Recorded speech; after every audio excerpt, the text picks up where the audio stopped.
4 से आप सीधे 55.5 में जंप किए। थर्ड ईयर में 34 था और अभी स्टार्टिंग में आप बैडमिंटन वगैरह फर्स्ट ईयर में आए, सेकंड ईयर में आए। ड्रॉप किया तो वॉलीबॉल खेला, वॉलीबॉल ड्रॉप किया तो बहुत देर बीजीएमआई खेला। मैं फिजिक्स वाला से पढ़ा था, तो सिंपल सा फॉलो करना है, लेक्चर देखना है, क्वेश्चन बनाना, लेक्चर देखना है, क्वेश्चन बनाना नहीं होगा। जेई मेन के लेवल का होगा कुछ, या फिर उससे भी मे भी ईजी ही हो। गेट दे रहा था तो बहुत कम टाइम में क्वेश्चन बन जा रहा था। 5 सब्जेक्ट में हाँ मेरा फुल मार्क्स जितना पूछा। और एक हाँ, सी लैंग्वेज का भी इम्पोर्टेंस थोड़ा सा बता सकते हैं पॉडकास्ट, और आप कमेंट में सजेस्ट भी कर सकते हैं कि आपको नेक्स्ट पॉडकास्ट किस तरीके का चाहिए। हाय गाइज, हाँ, welcome to our new podcast. तो आज के इस पॉडकास्ट में आदित्य जो कि 55 नंबर लाए हैं गेट में कंप्यूटर साइंस ब्रांच से, जो कि मेरे साथ ही बीटेक किए हैं LNGPIT छपरा से। तो मैं उनको वेलकम करना चाहूँगा और मैं सबसे पहले बोलूँगा कि आदित्य अपने बारे में कुछ बताएं। तो चलिए उनसे जानते हैं कि वो कैसे गेट वगैरह के बारे में प्रिपरेशन किए थे और कैसे वो 55 नंबर लाए हैं गेट में। तो आदित्य अपने बारे में कुछ बताइए पहले। मैं थैंक्स बोलना चाहूँगा राहुल को कि तुमने मुझे अपॉर्चुनिटी दिया ताकि मैं जो भी अपना प्रिपरेशन जर्नी था उसको जूनियर लोग के साथ या फिर जो भी इंटरेस्टेड उनके साथ शेयर कर पाऊँ। मेरा नाम आदित्यानंद कश्यप है। मैंने LNJPIT छपरा से 2021 से 25 बैच में कंप्यूटर साइंस में बीटेक में ग्रेजुएशन किया है, और मैंने अपना गेट का प्रिपरेशन लगभग 1.5 साल पहले शुरू किया था, फरवरी 2025 से। मैंने दोनों गेट अटेम्प्ट में क्लियर किया, पास किया था। एक में 34 मार्क्स आया था और एक में 55.88 आया था। और आगे मैं जो भी राहुल क्वेश्चन पूछेगा उसका आंसर देते रहूँगा। अच्छा आदित्य, जैसे आपने बोला कि ये आप दोनों गेट थर्ड ईयर में भी और फोर्थ ईयर में भी, थर्ड ईयर में आपका 34 नंबर था और फोर्थ ईयर में 55 नंबर था। तो मैं तो ये पहले पूछना चाहूँगा कि जैसे कुछ होता है ना कि आप कॉलेज में आए, बिहार इंजीनियरिंग जो भी है, तो पहले थोड़ा सा अपने कॉलेज के बारे में बता दीजिए कि क्या यहाँ से मतलब कैसे गेट का प्रिपरेशन स्टार्ट किए। ये तो अचानक हुआ नहीं होगा, कुछ माइंडसेट पहले से ही बना के आए होंगे। तो पहले ये बता दीजिए कि गेट का प्रिपरेशन कैसे स्टार्ट किए, ठीक है। उसके बाद ये बता दीजिए कि आप थर्ड ईयर में क्या वो था कि थर्ड ईयर में भी इतना अच्छा नंबर ले आए, जो कि मतलब मोस्टली उतना मतलब होता नहीं है कि उतना अच्छा स्कोर कर पाओ थर्ड ईयर में ही। और फिर इसके बीच क्या फिर आपका स्ट्रेटजी रहा कि 34 से आप सीधे 55.5 में जंप किए। मेरा मेंटलिटी गेट प्रिपरेशन का सिंपल था। सेकेंड और थर्ड सेमेस्टर में कुछ ज़्यादा ही मस्ती कर लिया था, बहुत ज़्यादा बैडमिंटन वगैरह खेला, इसलिए बहुत टाइम इधर उधर चला गया। फिर क्योंकि सबको पता है कि जॉब के लिए इंटर्नशिप ज़रूरी है, इंटर्नशिप के लिए पढ़ना ज़रूरी है, तो पढ़ा नहीं, इंटर्नशिप नहीं लगा तो जॉब भी नहीं लगता, इसलिए सोचा गेट कर लेता हूँ। और फर्स्ट अटेम्प्ट में 34 लाना उतना टफ था नहीं। वो एप्टीट्यूड से कुछ नंबर आया, क्योंकि मैथ्स पढ़ा हूँ 12th में थोड़ा बहुत, तो एप्टीट्यूड वगैरह टफ नहीं लगता, और बेसिक कॉन्सेप्ट अंडरस्टैंडिंग में उतना मेरे को कुछ खास इशू होता नहीं है, तो इसीलिए मेरे लिए टफ नहीं था समझना 34 नंबर लाना। और 34 से 55 का जर्नी एकदम सिंपल था, क्योंकि मैंने पिछले बार का डेटा देखा था तो 60 नंबर के आसपास में अच्छा अच्छा IIT मिल रहा था, तो सोचा उतना ही नंबर लाना, उससे ज़्यादा ला के क्या करूँगा, तो इसीलिए उसी के आसपास बिना नॉर्मलाइज मेरा 59 आया, नॉर्मलाइज होकर 56 आ गया, तो उसी का प्रिपरेशन किया था। बस 1-2 लेक्चर डेली किया, नॉर्मल यही सब पढ़ते रहा, हो गया। अच्छा आदित्य, आपने बताया कि आपका थर्ड ईयर में 34 था और अभी स्टार्टिंग में आप बैडमिंटन वगैरह फर्स्ट ईयर में आए, सेकंड ईयर में आए, तो बैडमिंटन वगैरह खेलें, फिर लगा कि गेट में कुछ इंटर्नशिप वगैरह मिल नहीं रहा है, तो क्या करें, तो गेट का प्रिपरेशन स्टार्ट कर दिए। तो मैं ये पूछूंगा कि जैसे आपका जो ये एक्स्ट्रा हैवी है या हॉबी है, तो ये बैडमिंटन वगैरह मतलब खेलते हुए भी मतलब थर्ड ईयर में भी खेले होंगे या फिर सीधे ड्रॉप कर दिए। जैसे आपका ये बैडमिंटन खेला वगैरह तो हॉबी ही होगा, तो आप खेल के साथ ही गेट वगैरह का प्रिपरेशन किए थर्ड ईयर या फोर्थ ईयर में? क्योंकि मोस्टली ये होता है ना कि आप फर्स्ट ईयर में हो या सेकंड ईयर में तो थोड़ा डिस्ट्रैक्शन लगता है, कभी कभी गिल्ट आता है कि क्या कर रहे हैं हम बैडमिंटन खेल रहे हैं या फिर वॉलीबॉल खेल रहे हैं, कुछ एक अपना हॉबी होता है ना, तो आदमी को वो गिल्ट में डाल देता है कि साथ में मेरा कैसे हो पाएगा, आप पैरेलल कैसे चीज़ों को कर पा रहे हो कि नहीं। तो मतलब कैसे वो सच में मतलब ऐसा गिल्ट आता था आपको भी, या फिर किस तरीके से आपने इसको मैनेज किया? मतलब मेरा हरकत है या फिर मेरा मेंटलिटी है कि मैं उतना ज़्यादा टारगेट ओरिएंटेड नहीं रह पाता हूँ। मतलब कुछ छोटा सा टारगेट लेता हूँ, उसके हिसाब से पढ़ता हूँ, तो मैंने कभी ऐसा स्पोर्ट्स को ड्रॉप नहीं किया। कभी बैडमिंटन ड्रॉप किया तो वॉलीबॉल खेला, वॉलीबॉल ड्रॉप किया तो बहुत देर BGMI खेला। मतलब बहुत ज़्यादा एक्सटेंसिव पढ़ाई नहीं किया, लेकिन हाँ जो रिक्वायर्ड था 4-5 घंटा वो लाइब्रेरी में डेली पढ़ा। मतलब मुश्किल से 300 दिन में 30 दिन का ब्रेक लिया होगा, 270 दिन के आसपास पढ़ा था। अच्छा, आप ये बोल रहे हैं कि मैंने वैसा कुछ गिल्ट वगैरह फ़ील नहीं किया, आपका वो एक्सटेंसिव वो सा कुछ टारगेट नहीं था। आप ये बोल रहे हैं कि आपने जो भी किया 6 घंटा डेली पढ़ा। अगर आप स्पोर्ट्स में 1 घंटा या 2 घंटा दे लें, अगर बैडमिंटन किसी दिन नहीं खेलें, वॉलीबॉल उसकी जगह पे खेल लिए, तो आप बस ये बोलना चाह रहे हैं कि आप खेलो, सब चीज़ करो, बट एज़ अगर 6 घंटा आप पढ़ाई को डेली दे रहे हो, तो आप 6 घंटा डेली दो, उसमें आप कट नहीं करो। आप ये बोलना चाह रहे हैं, यही ना? हाँ, लेकिन अगर बहुत हाई गोल है, जैसे कि अगर गेट में 70 75 या फिर 80 नंबर के आसपास टॉप्स आईआईटी चाहिए, आईआईटी मद्रास वगैरह चाहिए, तब आपको सब कुछ ड्रॉप करना पड़ेगा। तब तो टफ है, उतना भी आसान नहीं है कि सब कुछ करते करते हो जाएगा।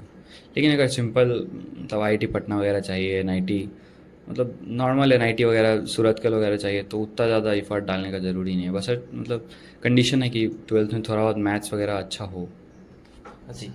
अच्छा, आप ये बोल रहे हैं कि अगर आपको नॉर्मल एज अ टारगेट अगर लेके चलते हैं, फर्स्ट सेकंड ईयर में है, तो नॉर्मल अगर 50 55 का टारगेट लेके चलते हैं, तो नॉर्मल मेंटेन आप कर सकते हैं, पैरेलल चीज़ों को कर सकते हैं। लेकिन वहीं 70 या 80 जो भी है, अच्छा आईआईटी का, टॉप आईआईटी का टारगेट लेते हैं, तो आपको सब चीज़ ड्रॉप करके थोड़ा सा मेहनत देना ही पड़ेगा। क्योंकि अच्छा हाँ आदित्य, तो ये बात तो क्लियर हो गया। मैं ये पूछना चाहूँगा ना कि साथ में आपका कॉलेज का सेमेस्टर भी होगा। मोस्टली ये हो जाता है कि अब बिहार इंजीनियरिंग में जितने भी है 75% अटेंडेंस वगैरह का कुछ सीन हो गया, तो आपने अटेंडेंस का कैसे मैनेज किया? हाँ, क्योंकि हमेशा से हमको कॉलेज में रहना अच्छा लगता है, तो मतलब मेरे को कॉलेज में रहने में कोई इशू नहीं है। तो कभी कभी क्लास किया नहीं किया 75% हो जाता था, फिर लाइब्रेरी में पढ़ता था। और सेमेस्टर वाइज के एग्ज़ाम का कोई ज़्यादा लोड रहता नहीं है, जब गेट का प्रिपरेशन रहता है उसी के अकॉर्डिंग ही सेमेस्टर निकल जाता है। मतलब मुश्किल से 1 घंटा 2 घंटा पढ़ना पड़ता है सेमेस्टर के, जो गेट का अच्छे से प्रिपरेशन करते हैं उनको।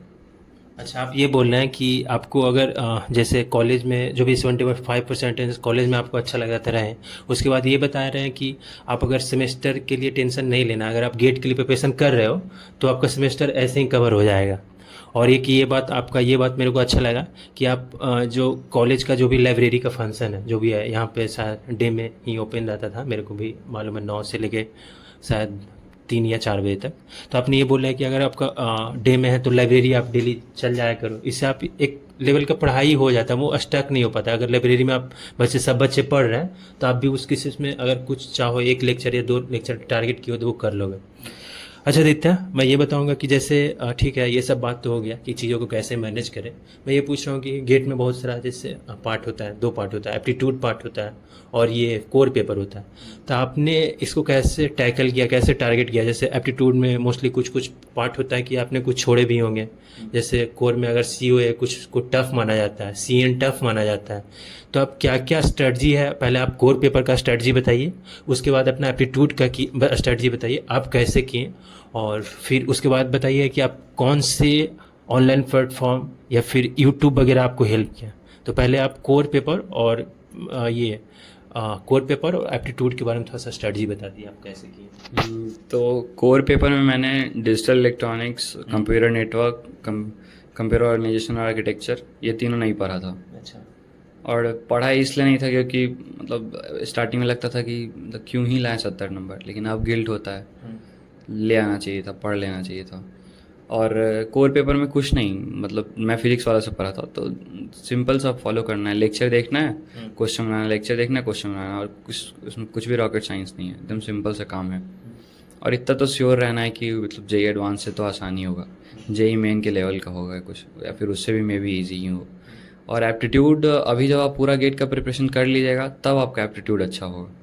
अभी ऐसा कोई तरीका नहीं कि एप्टीट्यूड अच्छा हो। मे बी आप इंजीनियरिंग मैथ्स एक्सटेंसिवली 2 महीना पढ़ेंगे तो उससे एप्टीट्यूड में हेल्प होगा। एप्टीट्यूड एट एन इंस्टेंट उपाय नहीं है कुछ सही करने का। वो कितना लेक्चर देख लीजिए, वहाँ क्वेश्चन अनप्रिडिक्टेबल आ जाएगा। मे बी आप मैथ्स वाला सॉल्व कर लीजिएगा, पॉलिटी वाले में स्टक हो जाएगा, मे बी जो रीजनिंग टाइप होगा उसमें स्टक हो जाएगा। तो ये इतना आसान नहीं है एप्टीट्यूड को सही करना। उसके लिए आपको एक्सटेंसिव कम से कम 2 मंथ इंजीनियरिंग मैथ्स तो अच्छे से पढ़ना पड़ेगा। और कुछ नहीं, यही सब स्ट्रेटजी था मेरा। आप ये बोल रहे हैं कि कोर पेपर जो भी था, कुछ पेपर आपने छोड़े, जैसे सी ओ ए, और आप सी एन छोड़े और डिजिटल इलेक्ट्रॉनिक्स को छोड़ दिए, फिर भी आप 55 नंबर लाए। अब और बाद में आपको गिल्ट भी हुआ कि काश कि मैंने उतना अच्छा टारगेट नहीं लिया था, कि नॉर्मल टारगेट लिया था कि इतना ही आ जाए तो आ जाए, लेकिन अभी गिल्ट हो रहा है कि काश अगर तीनों सब्जेक्ट फिर पढ़ लेता, क्योंकि सी एन अच्छा वेटेज रखता है, सी एन शायद 10। पेपर सारे ही आसान है, मतलब कोई भी टफ नहीं है, जब बस पढ़ना है। और टीचर भी पीडब्ल्यू पे बहुत अच्छे थे, कभी पीडब्ल्यू पे थे, फिर अनअकैडमी पे थे, फिर जीएफजी पे थे, तो बहुत अच्छे टीचर हैं और बहुत अफोर्डेबल प्राइस रहता है, 6,000 के आसपास मिल जाता है, तो कुछ भी टफ नहीं लगेगा आपको। अच्छा, आप ये बोल रहे हैं कि आपने एक जो प्लेटफॉर्म यूज किया था ऑनलाइन, वो पीडब्ल्यू फिजिक्स वाला का किया था। अब वो मतलब उतना चीप बना दिया, 6,000 में आपको कोर्स मिल गया था। और आप 6,000 में शायद 2 एक्सेस ले सकते हैं, या तो आप लैपी से या आप फिर फ़ोन से शेयर कर पढ़ सकते हैं। लीगल तो नहीं है, लेकिन आप कर सकते हैं। अच्छा, ये है कि आप 6,000 में आप 2 बच्चे 3,000 में सोच सकते हैं कि फिजिक्स वाला इतना एक्सेसिबल बना दिया है कि आप 6,000 में आप शेयर कर सकते हैं 2 बच्चे के बीच में। आपका कोई दोस्त है तो 3,000 उससे ले लिया, 3,000 आप, और ऐसे करके आप 3,000 में गेट का प्रिपरेशन फुल, और वो भी वहाँ पे टीचर आपको अच्छे अच्छे मिल जाएंगे।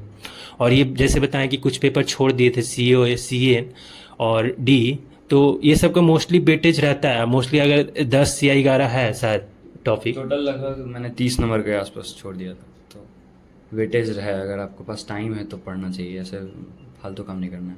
अच्छा, आप जैसे बोल रहे हैं कि आपका टोटल 30 नंबर का छोड़ दिया, अगर उसमें अच्छा से मैं पढ़ता तो एटलीस्ट 15 नंबर भी आ जाता, तो अभी 70 आ जाता है, ये बोल रहे हैं। ठीक है, आ जाता, कोई बात नहीं। ठीक है, कोई नहीं।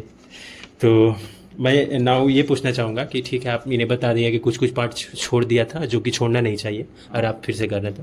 मैं ये पूछना चाहूँगा कि ये टेस्ट सीरीज और PY की इतना इम्पोर्टेंस है, उसके बारे में थोड़ा सा बताइए आप। मतलब टेस्ट सीरीज तो मतलब सिंगल मोस्ट इम्पॉर्टेंट थिंग है, अगर आपको बहुत अच्छा स्कोर करना है या फिर एक्यूरेसी वाइज बहुत अच्छा। मेरा मतलब अनअकैडमी पे मैं टेस्ट सीरीज देता था, तो हमेशा एक्यूरेसी टॉपर से अच्छा रहता था। टॉपर का अगर 68% है, 70% है, तो मेरा 74-75 ऐसे रहता था। मतलब एक्यूरेसी कहने का ये सेंस कि वो अगर 100 नंबर का अटेम्प्ट किया तो उसको 68 आया, और मैं अगर 50 का अटेम्प्ट किया तो मेरे को उसको 74% के अकॉर्डिंग आता था, उसका हाफ लगभग 38 के आसपास आता था। तो टेस्ट सीरीज़ का बहुत इंपॉर्टेंट रोल है, मतलब अगर अच्छा रैंक चाहिए तो बहुत ही हेल्प करेगा। PYQ तो लेक्चर में ही आप सारा सॉल्व कर लीजिएगा, तो ये मतलब अलग से इसके लिए पैनिक होने का कोई ज़रूरी नहीं है।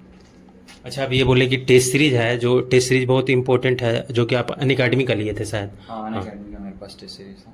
और उसमें आपका एक्यूरेसी ये होता है कि टेस्ट सीरीज में एनालाइज भी करना पड़ता है, तो आपको एनालाइज करना पड़ता है। तो टेस्ट सीरीज के बारे में थोड़ा सा एनालिसिस बता सकते हैं। जैसे आप बोले कि उसमें मेरा एक्यूरेसी पे ज़्यादा फोकस रहना चाहिए, तो होता है कि टेस्ट सीरीज में एक मतलब थोड़ा सा एनालिसिस के लिए अभी जितना भी आप टेस्ट सीरीज ले रहे हैं ना, सब में अच्छा अच्छा सॉफ्टवेयर रहता है, तो आपको मुश्किल से 3-3.5 घंटा 4 घंटा बैठना है और अच्छे से पेपर एनालाइज करना है कि कौन सा टॉपिक में मेरे क्या मार्क्स आ रहा है, गलती कहाँ हुआ, निगेटिव मार्क्स कहाँ हुआ, किस में माइनर मिस्टेक हुआ, किस में मेरा पूरा कॉन्सेप्ट ही गायब है। यही सब छोटा छोटा चीज़ अगर आप नोट करिएगा, 4 घंटा दीजिएगा टेस्ट के बाद, वीकली अगर 8-9 घंटा के करीब अगर एक टेस्ट को दीजिएगा तो बहुत ही बेनिफिशियल होगा। मतलब टॉप स्कोरर वो मतलब करते हैं, वो हमेशा मैं भी करता था, जितना मैं पढ़े हुए था उसमें मैं बहुत अच्छे से अप्लाई करता था ये पूरे को। अच्छा, आप ये बोल रहे हैं कि टेस्ट सीरीज एनालिसिस जो भी है वीकली करता था, 4 से 5 घंटा एक टेस्ट को देता था। अच्छा, आप फिर टोटल कितने टेस्ट दिए होंगे? टोटल मैं लगभग 17-18 टेस्ट दिया होऊंगा। Full test? हाँ, फुल सब्जेक्ट टेस्ट तो बहुत सारा दिया होऊंगा। तब बहुत रिपीटेशन में मैं पढ़ा हूँ एक ही चीज़ को, इसलिए तो 3 सब्जेक्ट छोड़ दिया था, मन ही नहीं करता था। लेकिन जब मन नहीं करता था तो पढ़ना तो था ही, तो रिपीटेशन में जो किया हुआ उसको बार बार किए जा रहा हूँ। ऐसे ही मेरा टेस्ट में जब गेट दे रहा था तो बहुत कम टाइम में क्वेश्चन बन जा रहा था। ऐसे ही मतलब रिपीटेशन का फ़ायदा होता है टेस्ट सीरीज एनालिसिस वगैरह का। आप बोल रहे हैं कि टेस्ट सीरीज में कुछ रिपीटेशन का फ़ायदा होता है। अच्छा, आप इतना टेस्ट सीरीज दिए होंगे, तो आप ये बताइए कि थोड़ा सा कि जैसे कुछ कुछ टॉपिक इजी हैं, अगर ऐसा आपको कौन सा लगा कि मेरे को जैसे DET TOC वगैरह, तो ऐसा कुछ कर ले ताकि स्कोर अच्छा से वो एटलीस्ट कट ऑफ क्लियर कर ले। कुछ आप ऐसा बता दीजिए कि एटलीस्ट 30 या 32 जो होता है ना, एक रेंज में 40 तक ले आए, तो कुछ ईजी टॉपिक, कुछ सिलेक्टेड टॉपिक का नाम। इजी टॉपिक तो वो इंडिविजुअल पे डिपेंड करता है। मतलब मेरे लिए जो आसान था वो आपके लिए टफ हो सकता है, इसलिए आपको एटलीस्ट 15-20 दिन तो गेट के प्रिपरेशन के स्टार्ट में देना ही पड़ेगा, खुद से एनालाइज वगैरह करने को, कि ताकि उनको आइडिया लगे कि क्या आसान है क्या नहीं। ये मैं ऐसे जनरल स्टेटमेंट नहीं दे सकता इस पर। जैसे आपको क्या ईजी लगा था? मेरे लिए इजी TOC था, लेकिन वो जनरली उसमें नंबर उठता नहीं है। अच्छा। हमको TOC आसान, क्योंकि मतलब फिर वही आता है कि 10th-12th में आप अगर आप मैथ्स पढ़े हुए तो आपको सारा लॉजिकल चीज़ आसान लगेगा। तो TOC में कुछ नहीं था, कुछ ज़्यादा थियोरेटिकल नहीं था, बस सोचना रहता था कि क्या अप्रोच लगाए, तो वो आसान लगता था। और फिर जितना COA पढ़ा था वो काफ़ी आसान लगा था। और सबसे टफ मेरे को लगा था डिस्क्रीट मैथ्स, अच्छा। क्योंकि उसमें भी लॉजिक लगता था लेकिन वो मेरे को प्रॉपर फील देता था कि शायद एडवांस में पहुंच गया, हर बार नया ही थॉट लाना पड़ रहा है। आसान क्वेश्चन तो ठीक है, वो आसान ही रहता था, लेकिन जैसे ही टफ आता था पूरा आउट ऑफ द बॉक्स चला जाता था, समझ में ही नहीं आता था कि क्या सोचे इसमें। टफ मेरे को और इजी टीओसी लगा। फिर डेटा स्ट्रक्चर बहुत आसान है, मतलब 1% या 2% क्वेश्चन उसमें टफ लगा होगा, 98% वो आसानी था। सारा सब्जेक्ट इजी ही था। डिस्क्रीट मैथ्स हमको परेशान किया और ओएस में भी 2-3% क्वेश्चन मेरे को बहुत परेशान किया। अच्छा, आप ये बोल रहे हैं कि आपका जैसे मोस्टली इंडिविजुअल पे डिपेंड करता है कि आपका कैसा है, तो 10-15 दिन अगर आप देते हैं या जो भी है, आप टेस्ट सीरीज वगैरह देंगे तो आपको पता चलने लगेगा कि आप किस में स्कोर अच्छा कर सकते हैं। मोस्टली आपका टीओसी वगैरह था तो अच्छा था। अच्छा, एक चीज़ और ये मैं मेरा लगभग 5 सब्जेक्ट में फुल मार्क्स है गेट में, मतलब जितना नंबर का वो पूछा उतना मेरे को फुल आ गया है। कौन कौन सा? जैसे टीओसी हो गया, ओएस हो गया, डीवीएमएस हो गया और शायद एल्गोरिथम या फिर डीएस हो गया है। 5 सब्जेक्ट में हाँ मेरा फुल मार्क्स है, जितना पूछा उतना आ गया मेरे को। अच्छा, आप ये बोलना चाह रहे हैं आदित्य कि जैसे अगर आपको जो मतलब मिल गया कि मेरा ये स्ट्रांग है, इसमें मतलब सबका अपना होता है, तब उसमें अगर अच्छा वर्क है, जैसे आपका आ गया था पूरा जो 5 सब्जेक्ट का आप नाम बताया उसमें टोटल पूरा नंबर आया था, तो अब अगर आपको कुछ टफ लग रहा है, कोई सब्जेक्ट टफ लग रहा है, तो आप उसको थोड़ा हटा साइड कर सकते हैं। मतलब अगर सीओ आपको टफ लग रहा है एज इंडिविजुअल, तो ठीक है, आप सीओ पे नहीं ज़्यादा फोकस करके आप किसी और सब्जेक्ट पे दे दें ताकि उसमें आप अच्छा स्कोर करें, क्योंकि उसमें टाइम वेस्ट करने से तो कोई फ़ायदा है नहीं, क्योंकि वहाँ पे आपको 2 मिनट हर क्वेश्चन का मोस्टली रहता ही है। हाँ, अच्छा। और ये तो सही लगा कि आपके इंडिविजुअल के अनुसार से डिपेंड करता है कि आप अनुसार आप जो भी है अपना चूज करें। अच्छा दीप्ता, तो जैसे ठीक है, हाँ एक चीज़ और ये पूछना चाहूँगा ना कि आप ये बताइए कि टेस्ट जब रियल जो एग्ज़ाम होता है और टेस्ट सीरीज में थोड़ा सा अंदर, क्योंकि मोस्टली ये हम सुनते हैं मोस्टली बच्चे से कि जब एग्ज़ाम होता है ना उसमें बहुत पैनिक वगैरह फिर थोड़ा घबराहट वगैरह होता है, तो वो सच में आपको भी हुआ था और ये कैसे मैनेज करा स्टार्टिंग से अभी हम क्या करें ताकि वहाँ पे मेरे को रियल जो एग्ज़ाम होगा उसमें थोड़ा सा पैनिक कम हो, मैं रियल जो स्ट्रेटजी यहाँ पर 50 नंबर ला रहा हूँ टेस्ट सीरीज में, तो वहाँ भी 50 नंबर ले आ पाऊँ। मेरे लिए दोनों टेस्ट एकदम सिमिलर था, क्योंकि हमेशा मैं जब टेस्ट देता था सोचता था कि इसमें 40 लाना है, तो अगर मैं देखता था कि ब्लू टिक ज़्यादा नहीं है या फिर ग्रीन टिक ज़्यादा नहीं है तो अंदर से पैनिक होने लगता था कि अरे क्या कर रहा है क्या कर रहा है। तो मेरे लिए दोनों बराबर ही था। स्टार्ट से ही वैसे ही प्रिपेयर कर रहा था कि मेरे पास मतलब मेरा डेवलपमेंट या फिर डीएसए कुछ स्ट्रांग नहीं था, तो मेरे लिए ऑप्शन नहीं था, मेरे को करना ही था। तो मैंने इतने अच्छे से ही उसको ऑप्टिमाइज़ किया था खुद के लिए कि ओरिजिनल टेस्ट में मेरे लिए कोई पैनिक क्रिएट नहीं कर रहा।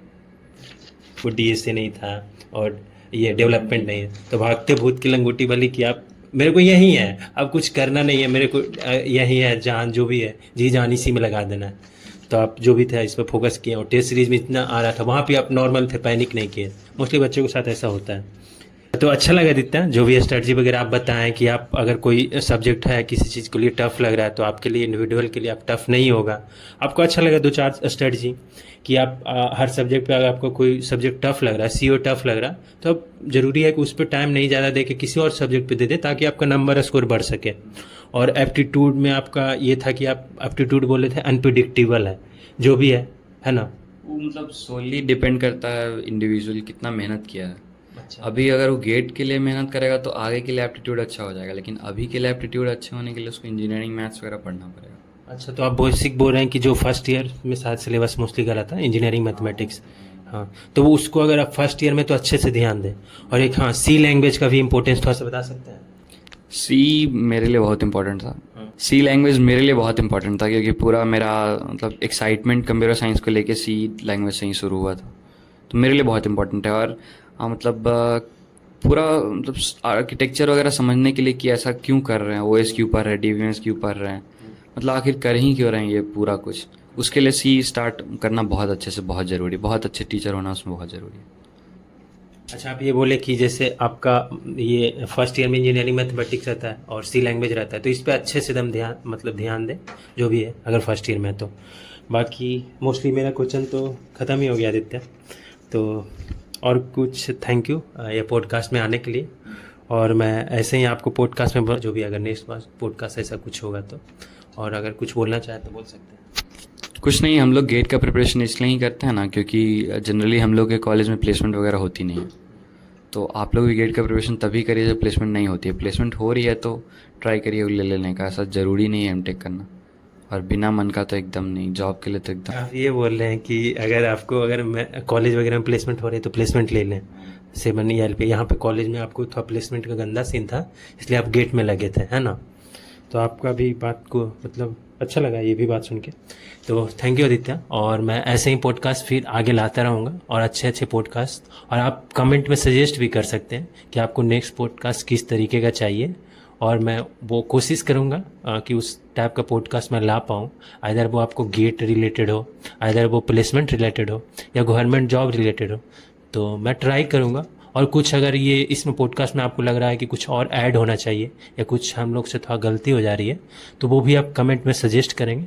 मैं ट्राई करूँगा कि आगे नेक्स्ट पॉडकास्ट हो जो भी हो उसमें मैं सुधार करूँगा। तो थैंक यू, थैंक यू।